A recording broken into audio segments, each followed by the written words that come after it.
ዛሬ ይዤላችሁ የመጣሁት ጉዳይ የፌዴራሉ ሰበር ሰሚ ችሎት የሰጠው ጠቃሚ ውሳኔ ነው።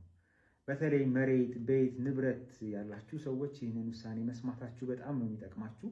ምክንያቱም መንግስት በተለያየ ምክንያት ለህዝብ ጥቅም ሲባል፣ ለልማት ሲባል፣ ለተለያዩ ሀገራዊ ጉዳዮች ሲባል የግለሰቦችን ንብረት ይዞታ ሊወስድ ይችላል፣ ተገቢውን ካሳና ምትክ አስቀድሞ በመስጠት። እንግዲህ ይህ አከራካሪ ጉዳይ የፌዴራሉ ሰበር ሰሚ ችሎት የደረሰውና የፌዴራሉ ሰበር ሰሚ ችሎትም ጥቅምት 6 ቀን 2017 ዓ.ም በመዝገብ ቁጥር 249569 ሊሰጥ የቻለው አንዲት ሴት ጉዳዩ የጀመረው የክልል ወረዳ ፍርድ ቤት ነው።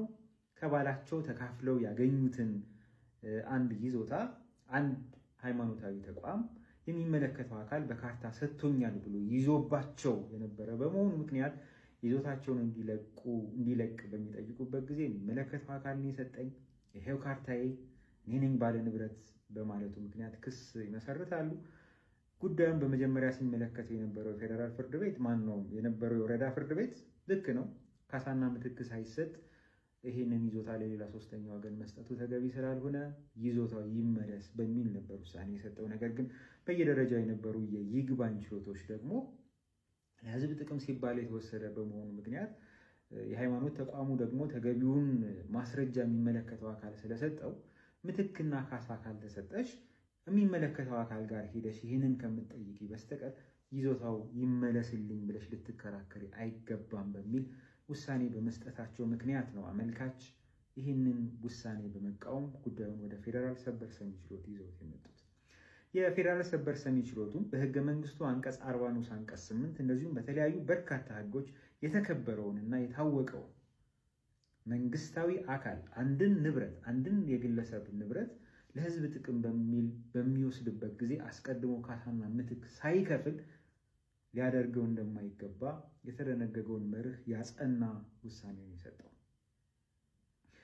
በተቃራኒ በኩል ያሉት ተከራካሪዎች ያነሱት የነበረው መከራከሪያ ካሳና ምትክ እስከተሰጠ ጊዜ ድረስ የግድ ለህዝብ ጥቅም እስከተወሰደ ድረስ ነገሩ ይዞታው ሊመለስ አይገባም የሚል ነው። ነገር ግን ሰበር በሁለት መሰረታዊ ምክንያቶች ይሄ ነገር ተገቢ እንዳልሆነ ያትታል።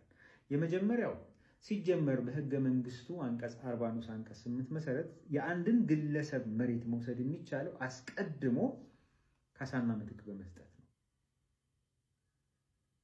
ይሄ የሚሆንበት መሰረታዊ ምክንያት አንድ ሰው ይዞታው ለህዝብ ጥቅም በሚል በሚወሰድበት ጊዜ ይሄ ለህዝብ ጥቅም መሆኑን ራሱን በተመለከተ ቻሌንጅ ሊያደርግ የሚችልበትን እድል ወይም ሌላ ተገቢነት ያለው መከራከሪያ በማቅረብ ውሳኔውን የሚቃወምበትን እድል ያሳጠዋል። ስለዚህ አስቀድሞ ተነግሮት በህግና በስርዓት መሰረት ተገቢው ካሳና ምትክ ከተሰጠው በኋላ የማይወሰድ ከሆነ በዘፈቀደ ንብረቱን እንደመውሰድ የሚቆጠር በመሆኑ ይህንን እድል ስለሚያሳጣው ይዞታው ለሌላ ሰው መተላለፉ ትክክል አይደለም የሚል ነው። ሁለተኛው ደግሞ ቅድሚያ የማግኘት መብት ጋር የተያያዘ ነው።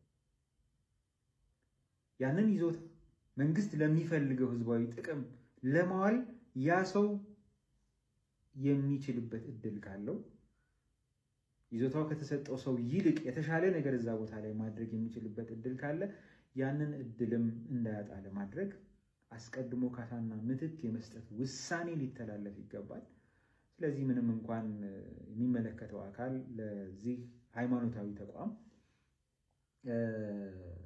ካርታ የሰጠው ቢሆንም ይህ ስራ ሳይፈጸም የተሰጠ በመሆኑ ምክንያት ሴትዮዋ ሌላ ቦታ ሄዳ ካሳና ምትክ እንድትጠይቅ መፍቀድ ሳይሆን ትክክለኛ ውሳኔ ይዞታው ነው ሊመለስላት የሚገባው።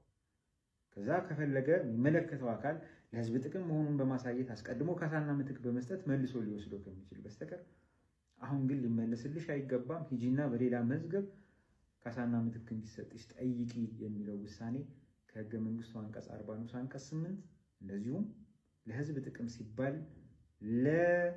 ከሚወሰዱ ንብረቶች ጋር በተያያዙ ህጎችን በመጥቀስ ውሳኔውን ሽሮታል ማለት ነው።